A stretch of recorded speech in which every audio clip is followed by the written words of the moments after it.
Alright, we're back again, and we were just looking at how it would look if you made a random loot box drop down into a battle royale type situation. Okay, jumping right in, we've got our code here for the dropbox.sqf. We're just going to give it a location right here where it says comp location, and we're going to execute the script. Okay, the first thing the code is going to do is it's going to pick up the location that you fed it when you called the script, and it's going to find a random spot within that, and we have it set up for a 90-meter radius. So from the starting position that you gave it, it's going to find us a random position within 90 meters of that center, and that's where it's going to try to drop that box. Somewhere in that area.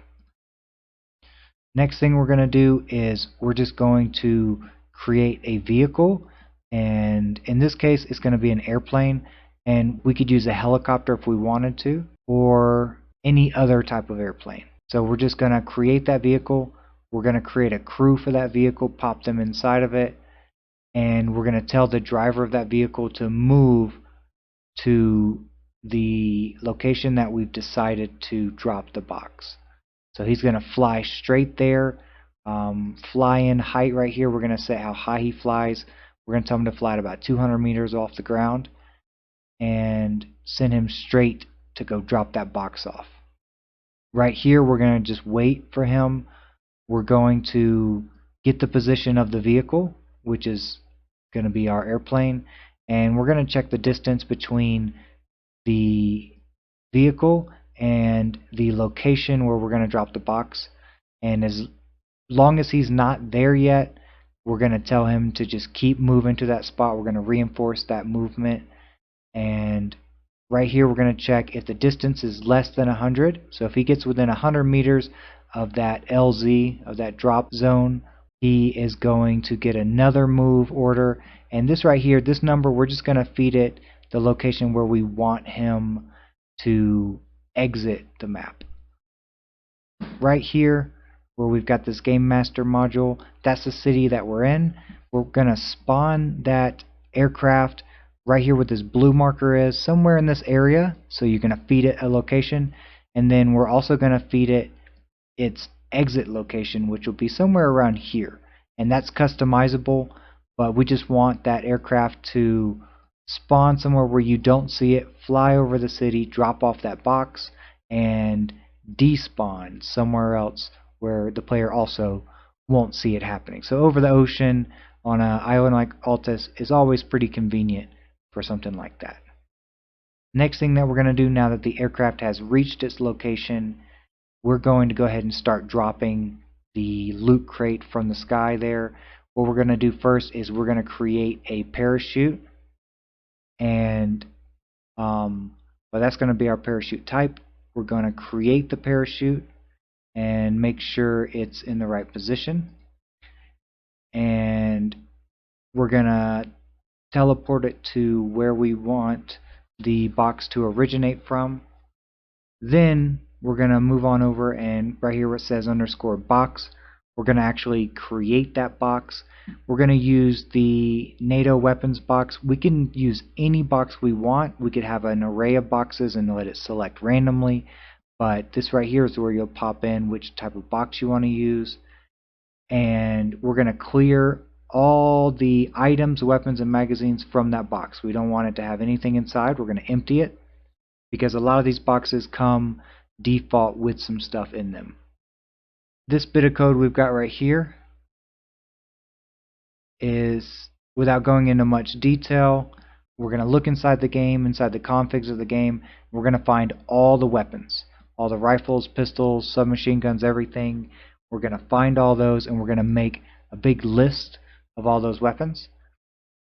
Okay, so right here we have a for loop, and the for loop is just going to loop code within the confines of these brackets. It's going to loop it X amount of times. Right here we're going to do it 3 different times. So we're going to loop this code around. First thing we're going to do is we're going to select a random weapon from the weapons array that we created just a moment ago, that list of weapons. We're going to select a random one, and then we're going to get all the magazines that are compatible for that weapon. So any type of magazine, whether it be standard rounds, tracer rounds, anything like that, all the different colors of tracers, is going to get a list of all the mags that will fit that weapon. Then we're going to pop down here and we're going to go ahead and add that weapon to the cargo of that box. We're going to pop it inside the box, and then we have another for loop right here. And this for loop, we're going to run it 3 times as well.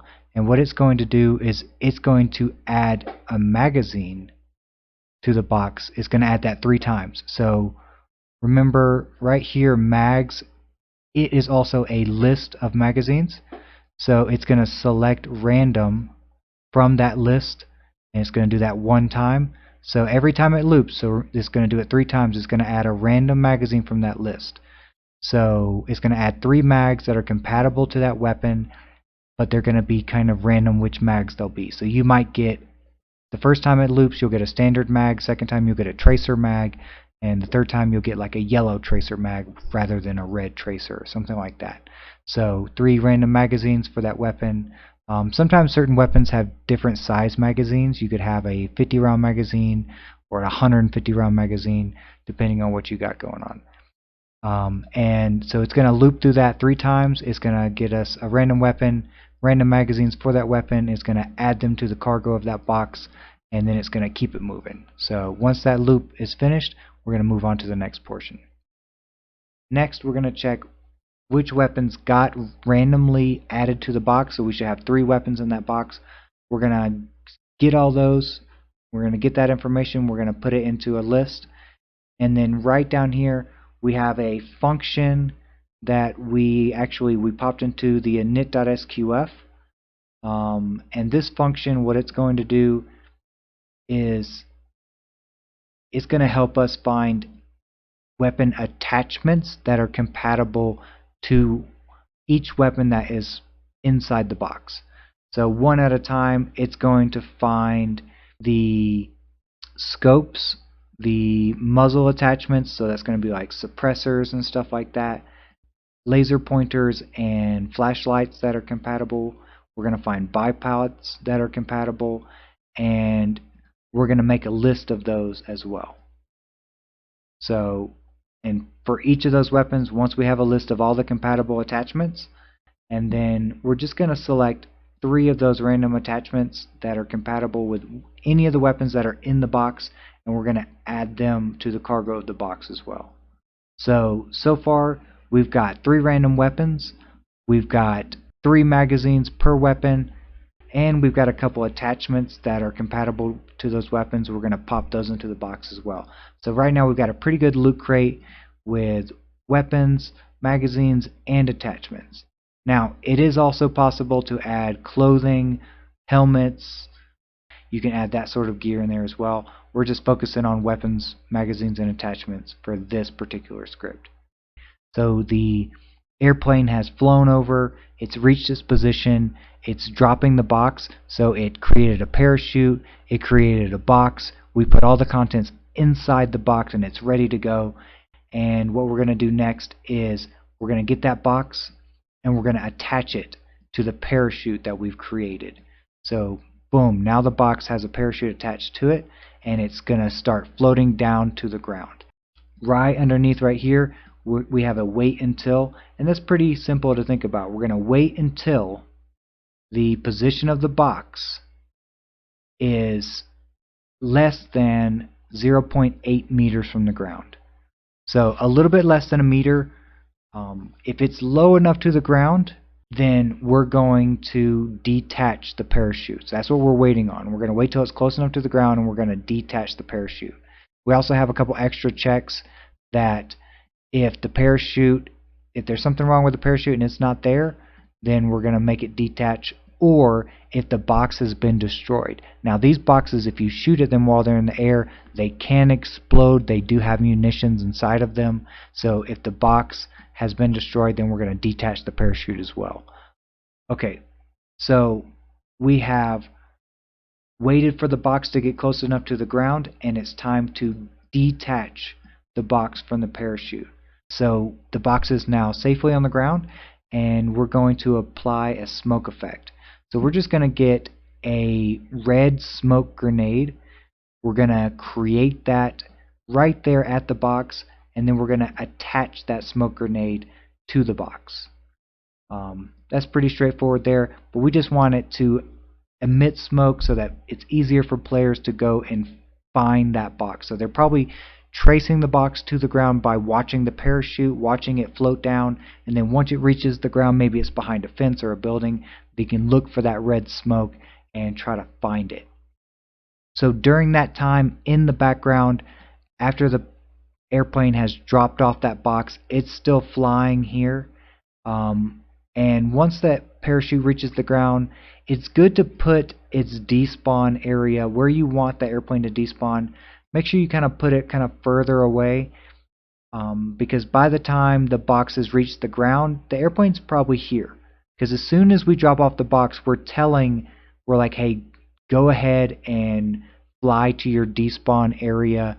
And since it is working on its own, the code doesn't have to govern that airplane. It kind of helps it save resources, and we don't have to worry about it until the box is done floating to the ground.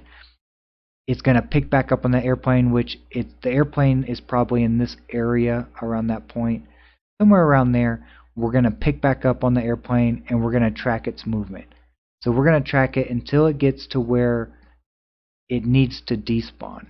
So right here, we're going to run a loop, and we're going to do the same thing again. We're going to get the vehicle's position, and we're going to check its distance to the despawn area. So this grid location here is where we want it to despawn.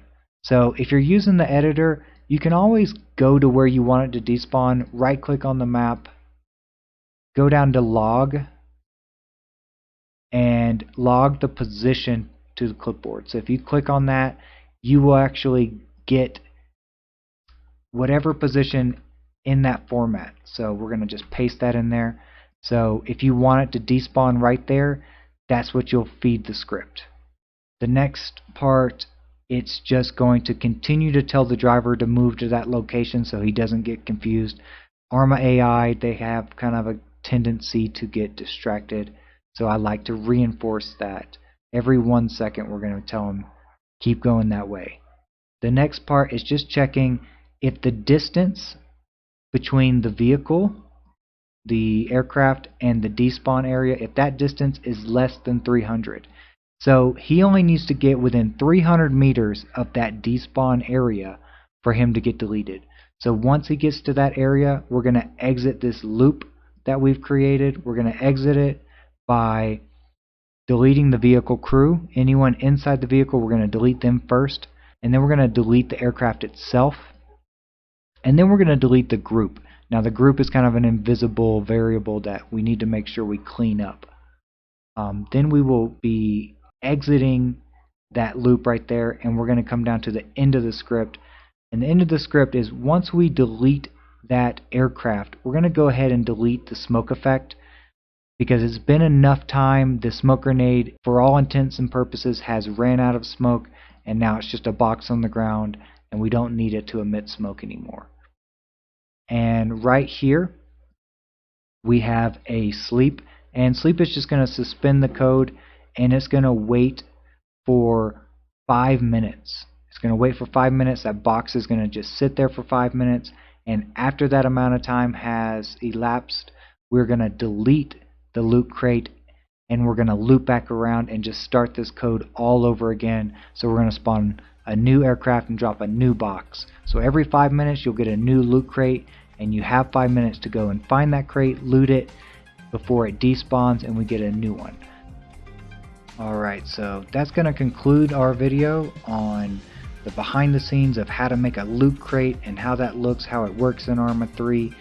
So hope everybody got a kick out of that. It's pretty easy and simple to do. If you want to use a script like that, just message or comment on the channel, and I can shoot you over some of the code and let you know how to put that into your own mission so that your players can enjoy some random loot coming down from the sky and kind of spicing up any sort of battle royale, or maybe a different type of scenario that you've got going on that you need some random loot. Thanks again, and we'll see you in the next video.